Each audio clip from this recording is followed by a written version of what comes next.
Helmet খুলে দুহাত আকাশ পানে প্রসারিত করে দাঁড়িয়ে আছেন শহীদ আফ্রিদি। হোম অফ ক্রিকেট খ্যাত লর্ডসে তখন পাকিস্তানিদের আনন্দের জোয়ারে 6 লাভ।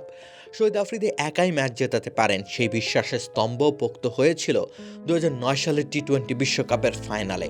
তিনি একাই যে সেদিন বিশ্বকাপের অপেক্ষা ঘুচিয়েছিলেন, পাকিস্তানকে দিয়েছিলেন এক সমুদ্র সমান স্বস্তি।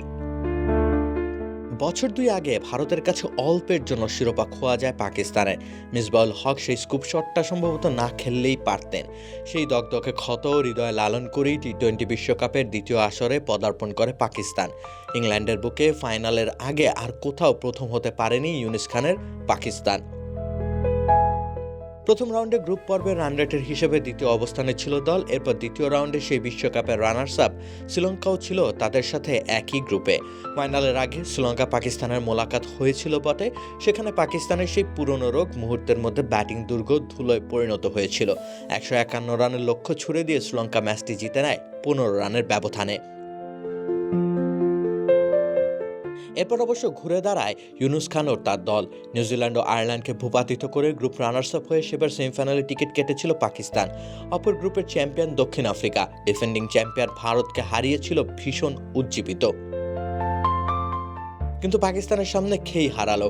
150 রানের মামুলি টার্গেটও টপকাতে পারেনি তারা পাকিস্তানি বোলারদের দারুণ নিয়ন্ত্রিত বোলিংয়ে। স্রেফ 7 রানের জয় নিয়ে ফাইনালে ওঠে পাকিস্তান। শ্রীলঙ্কা ফাইনালে ওঠার পথে পরাস্ত করে ওয়েস্ট ইন্ডিজকে। 57 রানের বড় জয়ে হৃদয় জুড়ে তখন তাদের আত্মবিশ্বাস টইটুম্বুর। কিন্তু বছর 2 আগে ভুল করা পাকিস্তান এ দফা আর ভুল করতে চাইল না। তারা বেশ হিসেব কষা শুরু করে বল হাতে। প্রথম 2 ওভারেই নেই শ্রীলঙ্কার 2 উইকেট। শ্রীলঙ্কাকে সেই ধাক্কার সামলে ওঠার সুযোগ দিল না পাকিস্তানের বোলিং ইউনিট।